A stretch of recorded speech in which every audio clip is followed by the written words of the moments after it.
नमस्कार दोस्तों, मैं रत्नेश सर आप सभी का स्टडी 91 में स्वागत करता हूं। और कैसे हैं आप सभी? उम्मीद करता हूं आप सभी स्वस्थ होंगे, जहां भी होंगे मस्त होंगे। दोस्तों आज बहुत इंपॉर्टेंट टॉपिक लेके आया हूं। जैसा कि आप जानते हैं कि आपके ईवीएस में दोस्तों अम्लीय वर्षा की आखिर अम्लीय वर्षा होती क्या है, ओजोन परत क्या होती है, आखिर ओजोन परत का दोस्तों कमजोर होना क्या कारण है, अम्लीय वर्षा होने का क्या कारण है, इन सभी के बारे में दोस्तों थोड़ा थोड़ा हम लोग आज अध्ययन करेंगे दोस्तों। तो बहुत ही मज़ेदार और धमाकेदार क्लास होने वाली है, इसलिए सारे बच्चे एक बार वीडियो को ज़्यादा से ज़्यादा शेयर कर दें और एक बार बच्चों लाइक ज़रूर कर दीजिएगा। आइए दोस्तों स्टार्ट करते हैं अपना सेशन। आइए दोस्तों सभी बच्चों को राधे राधे, जय श्री कृष्ण, जय श्री राम। दोस्तों ये आपके स्टडी 91 में कुछ बैचेस स्टार्ट हो चुके हैं। आप सभी ये बैचेस ज्वाइन कर सकते हैं, नंबर दिया गया है दोस्तों। आप सभी जल्द से जल्द ये बैच ज्वाइन करिए, आपके लिए बहुत ही लाभदायक होंगे। आइए दोस्तों स्टार्ट करते हैं अपना सेशन। अब पहला हमारे मन में प्रश्न उठता है कि आखिर सर अम्ल वर्षा कहते किसे हैं, अम्ल वर्षा होती क्या है, अम्ल वर्षा किस प्रकार से हमारे लिए नुकसानदायक है। तो आइए इन सभी के बारे में थोड़ी चर्चा करते हैं और जानते हैं दोस्तों। सर्वप्रथम अम्ल वर्षा के बारे में जानते हैं कि अम्ल वर्षा होती क्या है। अम्ल वर्षा जब विभिन्न स्रोतों से वायुमंडल में मुक्त हुई गैसें, मुख्यतः कार्बन डाइऑक्साइड, सल्फर डाइऑक्साइड तथा नाइट्रिक ऑक्साइड वायुमंडल की जलवाष्प में मिलकर क्रमशः कार्बनिक अम्ल, सल्फ्यूरिक अम्ल तथा नाइट्रिक अम्ल बनाते हैं और वर्षा के साथ जब ये अम्ल पृथ्वी पर आ जाते हैं तब इसे हम अम्ल वर्षा के नाम से जानते हैं। दोस्तों जब आपकी कुछ गैसें जो मिल के आती हैं स्रोत, जैसे कि कार्बन डाइऑक्साइड, सल्फर डाइऑक्साइड और नाइट्रिक ऑक्साइड, जब वायुमंडल की जलवाष्प से मिलकर जब दोस्तों ये हमारे अम्लीय वर्षा जब होती है दोस्तों, वर्षा के साथ ये पानी के साथ सम्मिलित होकर जब गिरती हैं दोस्तों हमारे पृथ्वी पर, तो ये हमारे लिए बहुत ही नुकसानदायक होती है। इनसे दोस्तों बहुत सारी बीमारियां होती हैं, कैंसर बीमारी, त्वचा से संबंधित बीमारियां, कई सारी बीमारियां उत्पन्न होती हैं। अम्ल वर्षा हमारे लिए दोस्तों बहुत ही हानिकारक होती है। तो ये होती है दोस्तों अम्ल वर्षा, जिसमें मुख्यतः गैस मानी जाती है sulphur dioxide, carbon dioxide, nitric oxide, ये दोस्तों कार्बनिक अम्ल, सल्फ्यूरिक अम्ल, ये दोस्तों ये बहुत ही यानी कि हमारे लिए नुकसानदायक होती है। तो आइए जानते हैं दोस्तों क्या क्या हानियां होती हैं। अम्ल वर्षा एक हानिकारक पर्यावरणीय समस्या है, बहुत ही बड़ी पर्यावरणीय समस्या है, जिसका असर बहुत ही लंबे क्षेत्र तक पड़ता है।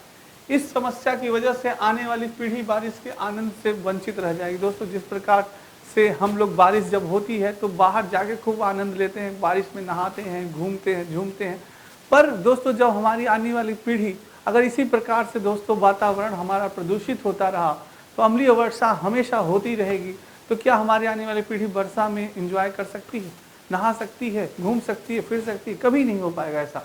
तो दोस्तों वंचित हो जाएगी। और क्योंकि अब बारिश की बूंदों के साथ साथ बर्फ के टुकड़े नहीं बल्कि अम्लीय ठोस के टुकड़े गिरते हैं दोस्तों, अम्लीय ठोस गिरते हैं जो कि बहुत ही हमारे लिए हानिकारक होते हैं, जिस वजह से पेड़ पौधों पर आश्रय लेने वाले पक्षी काल के गाल में समा जाते हैं दोस्तों। न कि हम मानव जीवन के लिए बल्कि हमारे पृथ्वी पे दोस्तों जो सारे जीव जंतु पौधे, ये भी दोस्तों अम्लीय वर्षा से बहुत ही ज़्यादा प्रभावित होते हैं और इन्हें बहुत ज़्यादा नुकसान पहुंचता है दोस्तों, और वो काल के गाल में समा जाते हैं दोस्तों। बहुत से जीव जंतुओं और पौधों, पेड़ पौधों का अंत हो जाता है, विनाश हो जाता है। तो सोचिए दोस्तों अम्ल वर्षा कितनी हानिकारक होती है।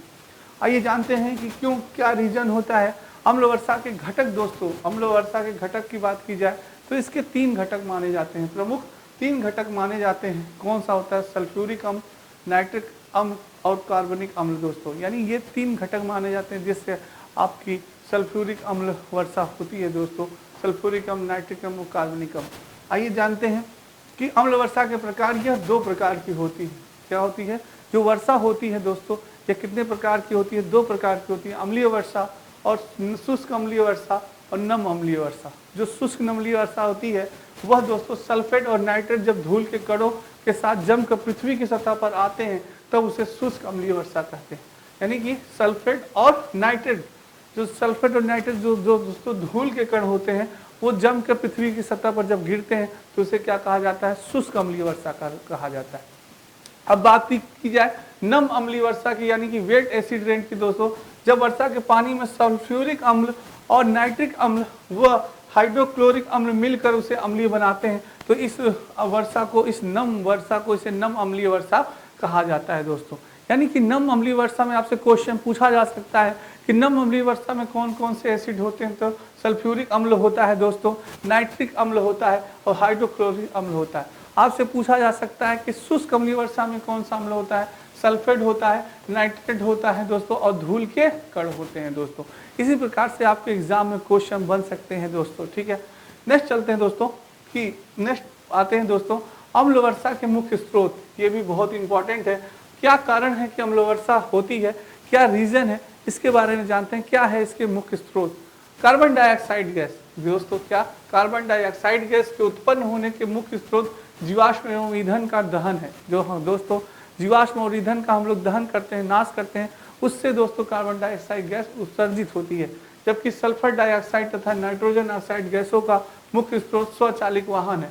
जो सल्फर डाइऑक्साइड होता है दोस्तों और नाइट्रोजन ऑक्साइड होती है, जो दोस्तों हमारे वाहन चलते हैं, मोटर कार, मोटरसाइकिल, इनसे दोस्तों जो निकलने वाला धुआं है वो दोस्तों हमारे सल्फर डाइऑक्साइड और नाइट्रोजन ऑक्साइड की उत्पत्ति का कारण है, जिससे कि दोस्तों हमारा वायुमंडल, हमारा पर्यावरण क्या हो रहा है, प्रदूषित हो रहा है।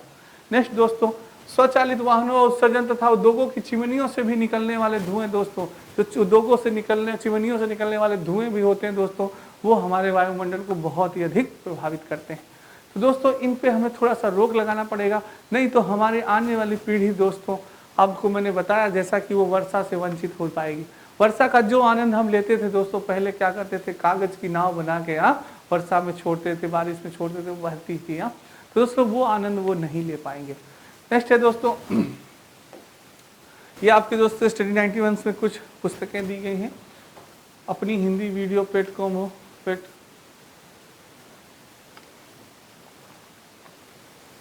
आरो की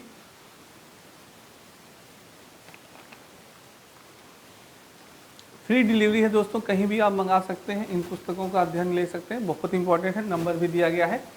कोई दिक्कत या परेशानी होती है तो आप इस पे कॉल कर सकते हैं। अब जानते हैं बहुत इंपॉर्टेंट पॉइंट है, अम्ल वर्षा से क्या हानियां होती है। हम सभी जानते हैं दोस्तों कि अम्ल वर्षा से क्या क्या हानियां हो सकती हैं, पर थोड़ा सा और विस्तृत जानकारी जानते हैं कि अम्ल वर्षा से क्या हानि होगी। अम्ल वर्षा से सर्वप्रथम दोस्तों मिट्टी में अम्लता बढ़ जाती है और पीएच मान 5.5 या 5.6 में गड़बड़ी होने से मिट्टी के उपजाऊपन पर इसका असर पड़ता है। सबसे पहले दोस्तों हमारी मृदा यानी हमारी मिट्टी, हमारी जन्मभूमि, हमारी मातृभूमि पे सबसे ज़्यादा असर पड़ता है दोस्तों। अन्य भूमि जिससे दोस्तों हमारा अन्न उत्पादन होता है, उसी मिट्टी पे सबसे ज़्यादा अम्ल वर्षा का प्रभाव पड़ता है दोस्तों। जब मिट्टी अम्लीय हो जाएगी तो क्या वो उपजाऊ रह पाएगी? जिस प्रकार से अन्न का उत्पादन इस समय हो रहा है, क्या पहले हो पाएगा? नहीं हो पाएगा दोस्तों। बाद में हो पाएगा? नहीं हो पाएगा। धीरे धीरे वो मिट्टी जब बंजर हो जाएगी दोस्तों, अम्लीय हो जाएगी, तो उसमें अन्न का उत्पादन उतनी मात्रा में नहीं हो पाएगा। नेक्स्ट है दोस्तों, पानी के दूषित होने से जलीय जीव तथा जलीय वनस्पति भी प्रभावित होती है।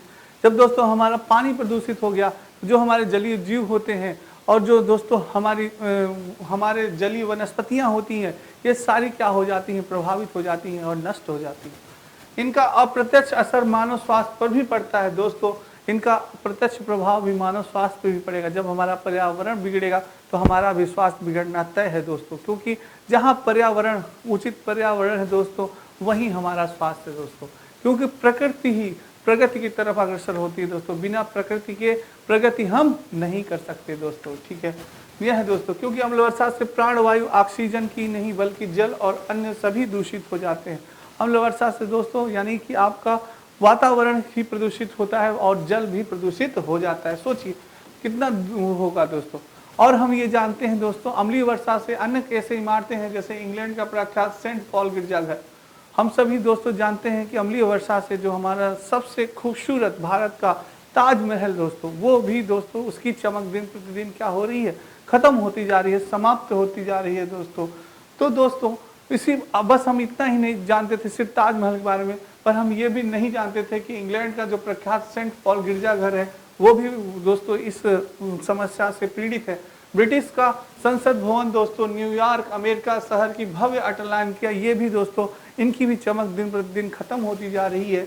एथेंस यूनान का शहर, स्विट्जरलैंड की झीलें दोस्तों, नॉर्वे और स्वीडन का वन प्रदेश इत्यादि को अम्ल वर्षा से काफी नुकसान पहुंचता है। सोचिए दोस्तों, पूरा विश्व अम्ल वर्षा से परेशान है दोस्तों। तो अम्ल वर्षा बहुत ही हानिकारक होती है, पूरे विश्व के लिए ही नहीं, हमारे भारत के लिए नहीं, पूरे विश्व के लिए एक समस्या बनी हुई है दोस्तों। अगर एक आगरे का ताजमहल इसका जीता जाता उदाहरण है, जिसकी चमक अब फीकी पड़ गई। अम्ल वर्षा से दोस्तों हमारा जो प्रेम का प्रतीक माना जाता था हमारा ताजमहल दोस्तों, आज उसकी भी चमक क्या हो गई है, फीकी पड़ गई अम्लीय वर्षा के कारण। नेक्स्ट दोस्तों, अम्लीय वर्षा पर नियंत्रण के उपाय। आखिर कैसे अम्लीय वर्षा पे हम लोग नियंत्रण पा सकते हैं, आइए जानना बहुत ही जरूरी है और प्रयास करिएगा दोस्तों, नहीं तो एक दिन हमारा भी अस्तित्व बहुत ही जल्द खत्म हो जाएगा। हालांकि इस समस्या को पूरी तरह से हल करना संभव नहीं लगता, फिर भी कुछ भी उपाय करके इसे कम किया जा सकता है। क्या उपाय है आइए जानते हैं। ऐसे ऊर्जा स्रोत का उपयोग कम से कम करना चाहिए जिसमें SO2 या NO2 का उत्सर्जन ज़्यादा होता है। दोस्तों हमें जो हमारे वाहन हैं, जो हमारे और भी दोस्तों उद्योग हैं, उनमें दोस्तों ऐसा कार्य करना चाहिए कि जो उनसे निकलने वाले धुएं हैं उन पे कंट्रोल किया जा सके दोस्तों, कम से कम धुआं निकले, ज़्यादा धुआं ना निकले दोस्तों, ठीक है। तो हम अम्ल वर्षा पर कंट्रोल कर सकते हैं। उद्योग में सर्फरस के उपयोग से उत्सर्जित होने वाली गैसें SO2 गैस को स्रोत पर ही रोक लिया जाए।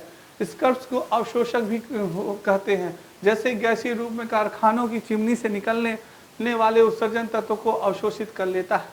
दो पहिया वाहनों का उपयोग कम किया जाए। दोस्तों जो 2 पहिया वाहन 4 पहिया वाहन हम लोग यूज कर रहे हैं, हमें दोस्तों बहुत ही कम कर देना चाहिए। ज़्यादातर प्रयास करें कि हम दोस्तों साइकिल से चलें और ऐसे वाहनों का प्रयोग करें जिसमें कि धुआं न निकले। पानी और मिट्टी को चूने का उपयोग करना चाहिए जिससे उनकी अम्लीयता कम हो दोस्तों। पानी और मिट्टी में चूने का उपयोग करना चाहिए जिससे क्या हो, उनकी अम्लीयता धीरे धीरे कम हो जाए दोस्तों, ठीक है। नेक्स्ट दोस्तों, अब बात करते हैं दोस्तों ओजोन परत की। हमारा जो सुरक्षा कवच माना जाता है हमारा ओजोन परत दोस्तों, उसके बारे में बात करते हैं। उसका भी विघटन होता जा रहा है, आखिर उसका रीजन क्या है, उसका कारण क्या है, कैसे उसे बचा सकते हैं, उसके बारे में दोस्तों। निर्माण की प्रक्रिया की बात की जाए तो ओजोन गैस का रासायनिक संकेत O3 है। जब सूर्य की किरणें वायुमंडल की सतह से टकराती हैं तो उच्च ऊर्जा विकिरण से ऑक्सीजन O2 का कुछ भाग और ऑक्सीजन O2 से मिलकर ओजोन O3 में बदल जाता है। यह प्रक्रिया ही विद्युत अवघटन तथा मोटर वाहनों के विद्युत स्पार्क में भी होती है दोस्तों, ठीक है। तो ये चीज होती है दोस्तों आपके ओजोन यानी परत में। इसकी निर्माण की प्रक्रिया होती है रासायनिक संकेत O3 से। जब सूर्य की किरणें वायुमंडल की सतह से टकराती हैं तो उच्च ऊर्जा विकिरण से ऑक्सीजन O2 का कुछ भाग अणु ऑक्सीजन से मिलकर ओजोन O3 में बदल जाता है दोस्तों, ठीक है। और जानते हैं ओजोन के बारे में। ये दोस्तों आपके वीडियो ग्राम विकास कार्य नया बैच प्रारंभ महाबजट।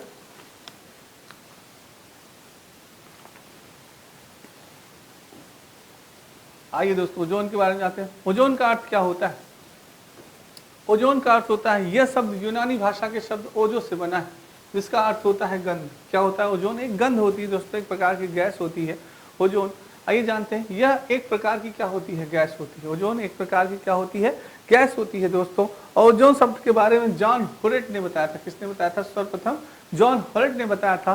परंतु इस गैस का पता एक जर्मन वैज्ञानिक स्कॉन वेन ने लगाया था। किसने लगाया था, जर्मन के वैज्ञानिक थे स्कॉन वेन, उन्होंने इसका पता लगाया था। और इस गैस में विशेष गंध होने के कारण इसे ओजोन गैस भी कहते हैं, जिसमें विशेष गंध पाई जाती है दोस्तों, इसीलिए इसे क्या कहा जाता है, ओजोन गैस भी कहा जाता है। वायुमंडल में इस गैस की मात्रा का अनुमान सर्वप्रथम दोस्तों फ्रांसीसी वैज्ञानिक चार्ल्स वरी ने किया था। पूछा जा सकता है क्वेश्चन दोस्तों आपसे कि ओजोन वायुमंडल में किस गैस का यानी कि ओजोन गैस का की मात्रा का अनुमान सर्वप्रथम किस फ्रांसीसी वैज्ञानिक ने लगाया था, तो चार्ल्स वरी ने लगाया था दोस्तों। किसने, चार्ल्स वरी ने। रक्षा कवच के रूप में ओजोन गैस दोस्तों, यह गैस एक परत के रूप में समताप मंडल दोस्तों यानी कि स्ट्रेटोस्फीयर में पृथ्वी से लगभग 30 किलोमीटर की ऊंचाई पर रहती है। ये दोस्तों समताप मंडल में ओजोन गैस हमारी होती है। कभी कभी पूछ लिया जाता है कि ओजोन गैस कहाँ पे होती है, तो हमारे समताप मंडल में मध्य में होती है, हमारी पृथ्वी से 30 किलोमीटर की ऊंचाई पर होती है दोस्तों, जो कि वास्तव में एक रक्षा कवच के रूप में कार्य करती है। अच्छा, रक्षा करती है, किससे रक्षा करती है, आपके मन में प्रश्न होना चाहिए। जो सूर्य की पराबैंगनी किरणें होती हैं दोस्तों, जो पृथ्वी पर आने से रोकती है, छन के आती हैं वहां से दोस्तों किरणें। पराबैंगनी किरणें बहुत ही हानिकारक होती हैं, उससे त्वचा कैंसर का खतरा रहती है। तो दोस्तों ये जो हमारा रक्षा कवच होता है ओजोन परत, ये दोस्तों जो सूर्य से निकलने वाली पराबैंगनी किरणें होती हैं उनको दोस्तों रोकता है। और दोस्तों जो सूर्य से जो हमारे सूर्य से जो किरणें निकलती हैं, प्रकाश निकलती है, उनको सीधे हमारे आने तक वो रोकता है। छन के आती है वहाँ से दोस्तों। अगर सूर्य का प्रकाश डायरेक्ट हमारे पास सीधा सीधा हमारे शरीर पर पड़े दोस्तों, तो वो हमारी त्वचा के लिए बहुत ही हानिकारक होगा। उससे आप जानते हैं त्वचा कैंसर भी हो सकता है और भी कई सारी बीमारियां हो सकती हैं। तो ये कवच हमारे लिए दोस्तों बहुत ही उपयोगी होता है, रक्षा कवच माना जाता है। तो आइए जानते हैं ओजोन परत का विघटन, इसका विघटन कैसे हो रहा है, कैसे इसका दोस्तों छेदन हो रहा है, क्यों इसका विघटन हो रहा है, इसका रीजन जानते हैं। ओजोन गैस की कुल मात्रा 10 ppm अर्थात 10 लाख वायु परिमाण में 10 भाग है और जो संपूर्ण पृथ्वी पर हानिप्रद किरणों की वायुमंडल से ऊपर ही रोके रखने की कार्य की एक निश्चित क्रिया का अनुसार करता है और दोस्तों अनुसरण करती ही रहती है। परंतु अभी पिछले कुछ वर्षों में अपने जीवन के सुखमय बनाने के लिए हमने दोस्तों अपने जीवन को सुखमय बनाने के लिए हमने क्या किया, हमने दोस्तों क्लोरोफ्लोरोकार्बन का निर्माण किया। किसका? क्लोरोफ्लोरोकार्बन, CFC का निर्माण किया दोस्तों। CFC क्लोरोफ्लोरोकार्बन, जो कि बहुत ही हानिकारक होती है हमारे ओजोन परत के लिए। दोस्तों सबसे मुख्य कारण अगर माना जाए तो ओजोन परत के क्षीण होने का CFC को माना जाता है और विघटन का एक बड़ा घातक हथियार हमने तैयार कर लिया। किसको? ओजोन परत को छिद्र करने के लिए विभिन्न प्रकार के शीत उपकरण दोस्तों, ठंड करने के विभिन्न प्रकार के उपकरण जैसे AC, जैसे एयर कंडीशंस हो गया, रेफ्रिजरेटर हो गया, तथा अनुकरणों में कूलेंट ठंडा करने का पदार्थ के रूप में काम लिया जाता है, यानी क्लोरोफ्लोरोकार्बन CFC का उपयोग किया जाता है। दोस्तों जो हम ठंडा करने के लिए जो पेय पदार्थों का प्रयोग करते हैं, जैसे कोल्ड ड्रिंक हो गए, जल को ठंडा करने के लिए हम रेफ्रिजरेटर, फ्रीज का उपयोग करते हैं, वातावरण को अच्छा बनाने के लिए AC का प्रयोग करते हैं। तो दोस्तों ये सभी हमारे क्लोरोफ्लोरोकार्बन के उत्पादन में बहुत ही सहायक होते हैं, जिससे कि हमारे ओजोन परत क्या हो रहा है, क्षीण होता जा रहा है दोस्तों। तो हमने ही इसकी उत्पत्ति की है और हम ही इसको भोगेंगे दोस्तों, ठीक है।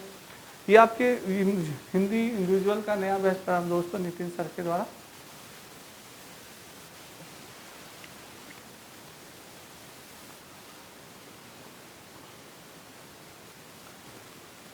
आइए दोस्तों, ओजोन परत में नुकसान के कारण क्या नुकसान होता है, ओजोन परत में नुकसान का कारण क्या है दोस्तों, ये जानना बहुत ही आवश्यक है, तभी हम इसमें सुधार करने के भी उपाय ढूंढ सकते हैं। सर्वप्रथम प्राकृतिक कारण। क्या है प्राकृतिक कारण? दोस्तों मंदाकिनी कॉस्मिक किरणें और प्रोटॉन विसर्जित होकर समताप मंडल तथा मध्य मंडल में प्रवेश कर वहां उपस्थित नाइट्रोजन का विखंडन करके उसे नाइट्रिक एसिड में बदल देती है। क्या करती हैं दोस्तों? ये वहां जाकर नाइट्रोजन का विखंडन कर देती हैं। क्या करती हैं? नाइट्रोजन का विखंडन करके उसे क्या कर देती हैं, नाइट्रिक एसिड में बदल देती हैं, जो कि हमारे ओजोन परत के लिए बहुत ही हानिकारक होता है। हमें बदल देती हैं, जो ओजोन परत को नुकसान पहुंचाता है दोस्तों। क्या करता है? जो हमारे ओजोन परत को बहुत ही ज्यादा नुकसान पहुंचाता है। और क्या होता है दोस्तों? मानवीय कारक क्या है? मानवीय कारक क्या है? ये निम्न प्रकार के होते हैं मानवीय कारक। विभिन्न प्रकार के रसायनों, दोस्तों हम विभिन्न प्रकार के रासायनिक का खाद्य सामग्रियों का प्रयोग करते हैं अपने, यानी कि अन्न को और भी अधिक उपजाऊ बनाने के लिए और भी अधिक मात्रा में पैदा करने के लिए हम रासायनिक खादों का प्रयोग करते हैं, रासायनिक गैसों का प्रयोग करते हैं, जिससे कि जैसे छिड़काव करते हैं, जिससे जीव जंतु हमारी फसलों पे ना पड़े, तो उसका भी असर हमारी ओजोन परत पे बहुत ही अधिक पड़ता है दोस्तों। तो खासकर CFC दोस्तों गैस, खासकर मैंने बताया ना CFC क्लोरोफ्लोरोकार्बन दोस्तों, ये बहुत ही खतरनाक गैस मानी जाती है हमारे ओजोन परत के लिए। जिसका निर्माण क्लोरोफ्लोरोकार्बन से होता है, ओजोन परत के लिए सबसे बड़ा खतरा, हमारे ओजोन परत के लिए सबसे बड़ा खतरा। कभी कभी एग्जाम में पूछा जाता है कि ओजोन परत के क्षरण का सबसे प्रमुख कारण कौन सी गैस है, CFC है, कार्बन डाइऑक्साइड है, और भी 3-4 ऑप्शन दे दिया जाएगा आपको, तो उसमें कौन सा होगा? CFC होगा, क्लोरोफ्लोरोकार्बन, यानी कि जिससे कि हमारे ओजोन परत में क्षरण हो रहा है दोस्तों, छेद हो रहा है, छिद्र हो रहा है, वही कारण होता है। नेक्स्ट है दोस्तों प्रध्वनि वायुयान, जो दोस्तों अत्यधिक आवाज में वायुयान होते हैं, इसके ईंधन से नाइट्रिक एसिड निकलती है। जिसके ईंधन से क्या निकलती है दोस्तों? नाइट्रिक एसिड निकलती है, जो कि मैंने अभी आपको बताया कि नाइट्रिक एसिड हमारे ओजोन परत के लिए बहुत ही ज़्यादा हानिकारक होती है, जो कि ओजोन परत को नुकसान पहुंचाती है दोस्तों। और बात करते हैं उर्वरक की दोस्तों। उर्वरक यानी नाइट्रोजन उर्वरक भी ओजोन परत को नुकसान पहुंचाता है। नाइट्रिक उर्वरक भी दोस्तों नुकसान पहुंचाने में बहुत ही ज़्यादा वो होता है। ओजोन परत के विघटन से संभावित दुष्प्रभाव क्या होते हैं? दुष्प्रभाव क्या इफेक्ट डालता है हमारे शरीर पे, कैसा इफेक्ट होता है ओजोन परत का, आइए अब उसके बारे में जानते हैं। इसके विघटन के दुष्प्रभाव निम्न प्रकार के होते हैं। विभिन्न प्रकार की फसलों की मात्रा और गुणवत्ता में कमी। सर्वप्रथम दोस्तों हमारे अन्न पे ही यह प्रकोप डालता है। हमारी जो फसलें जिस प्रकार से बहुत ही अधिक उपजाऊ होती थी, वो क्या होगी, दिन प्रतिदिन कम होती जाएंगी। जो हमारे अन्न का उत्पादन होगा, दिन जो बहुत ही अच्छे ढंग से होता था, दिन प्रतिदिन उसका स्तर कम होता जाएगा दोस्तों। और एक दिन ऐसा आएगा जब हमें दोस्तों अन्न की कमी पड़ जाएगी। तो दोस्तों इसलिए ओजोन परत का जो ये क्षरण हो रहा है, इसको दोस्तों रोकने के लिए हमें जल्द से जल्द कई उपाय करने पड़ेंगे, कोशिश करनी पड़ेगी। जितने दोस्तों हम CFC गैस जो उससे उत्पन्न हो रहा है, जैसे फ्रिज है दोस्तों, AC है, तो दोस्तों जितनी ज़रूरत हो उतना ही उसका प्रयोग करें। अधिक नहीं अगर ज़रूरत है तो उसे हो सके तो बंद कर दीजिए। ठीक है दोस्तों। जलीय जीवों को नष्ट होने की आशंका दोस्तों, क्या होता है, धीरे धीरे दोस्तों जलीय जीव भी नष्ट होते जा रहे हैं, जिससे क्या होता है, आपका जल भी दोस्तों प्रदूषित होता है। तब जब जल प्रदूषित होगा तो उस जल में रहने वाले जलीय जीव भी दोस्तों इफेक्टेड होंगे और उनका भी नाश हो जाएगा दोस्तों, नष्ट हो जाएंगे वो भी। तो दोस्तों ये होता है, नेक्स्ट होता है दोस्तों मनुष्य में होने वाली विभिन्न प्रकार की बीमारियां, जैसे त्वचा कैंसर, मोतियाबिंद, प्रतिरोधक क्षमता कम होना दोस्तों यानी कि आप जानते हैं सर्वप्रथम त्वचा कैंसर दोस्तों बहुत ही घातक बीमारी होती है, मोतियाबिंद हो गया। और दोस्तों जो रोग से लड़ने की जो हमारे अंदर प्रतिरोधक क्षमता होती है, वो भी दिन प्रतिदिन क्या हो जाएगी, कम हो जाएगी। तो हम किसी भी छोटी से छोटी बीमारी से नहीं लड़ सकते दोस्तों। जैसे कहा नहीं जाता, अभी आपकी कोरोना आया था आपका दोस्तों, जिन व्यक्तियों की प्रतिरोधक क्षमता तीव्र थी, अधिक थी, तो वो दोस्तों कोरोना से आसानी से लड़ गए, भिड़ गए, अरे कुछ भी हो कोरोना कोई दिक्कत। पर जिनकी कमज़ोर थी तो वो दोस्तों आज हमारे बीच नहीं है। तो ये चीज़ है दोस्तों भवन व इमारतों व स्मारकों का क्षय दोस्तों, ये भी हम जानते हैं दोस्तों कि अम्लीय वर्षा से भवन स्मारक इनसे भी बहुत ज़्यादा इफेक्ट पड़ा। और आप जानते हैं इसका कई उदाहरण मैंने आपको बताया, ताजमहल बताया, और भी मैंने बताया दोस्तों विश्व भर इससे परेशान है आपके अम्ल वर्षा से। स्मोक के बनने में योगदान, जो स्मोक बनता है दोस्तों वो भी अम्ल वर्षा के कारण ही बनता है। तो स्मोक बनने में योगदान भी हमारा अम्ल वर्षा ही प्रदान करता है दोस्तों। नेक्स्ट है दोस्तों, ये आपके दोस्तों नितिन सर के द्वारा हैंड राइटिंग में लिखी गई सारी पुस्तकें बहुत ही इंपॉर्टेंट है दोस्तों, आप इनको ले सकते हैं और पढ़ सकते हैं। तो दोस्तों आप ये याद रखिएगा कि आपसे एग्जाम में प्रश्न कैसे पूछ सकता है कि ओजोन परत के विकिरण संभावित दुष्प्रभाव किस प्रकार के होते हैं, कौन कौन से हो सकते हैं। तो दोस्तों हो सकता है विकिरण को दुष्प्रभावित गुणवत्ता में कमी, यानी किसकी, फसलों की गुणवत्ता में कमी। सर्वप्रथम फसलों को ये क्या करता है, फर्स्ट इफेक्ट डालेगा किस पे, फसल पे डालेगा दोस्तों, किस पे डालेगा, फसलों पे इफेक्ट डालेगा। दूसरा हो सकता है किसको नष्ट करेगा, जलीय जीवों को नष्ट करेगा। किसको नष्ट करेगा, जलीय जीवों को नष्ट करेगा। नेक्स्ट दोस्तों ऑप्शन में आपको आएगा कि मनुष्य में होने वाली बीमारियां, जो बीमारियां होती हैं, जो मनुष्य में होने वाली बीमारी होती हैं उन्हें इफेक्ट करेगा, जैसे त्वचा कैंसर हो गया, मोतियाबिंद हो गया। और दोस्तों प्रतिरोधक क्षमता कम होने का कारण क्या होता है, वो भी होगा दोस्तों ओजोन परत का क्षरण होना।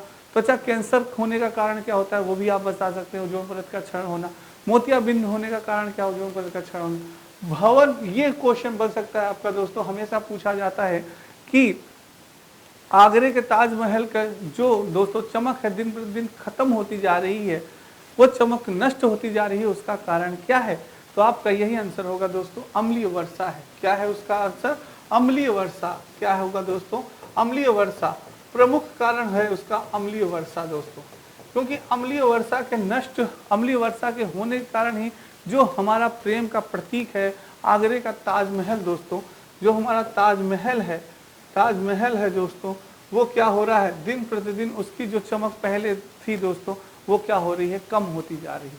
और दोस्तों जो पर्यटकों का केंद्र बना हुआ है, अगर आप जानते होंगे तो सबसे ज़्यादा हमारे देश में जो पर्यटक आते हैं वो इस ताजमहल को ही देखने आते हैं दोस्तों। तो जब इसकी चमक दिन प्रतिदिन कम हो जाएगी तो क्या लोग देखने आएंगे, पर्यटक देखने आएंगे, नहीं।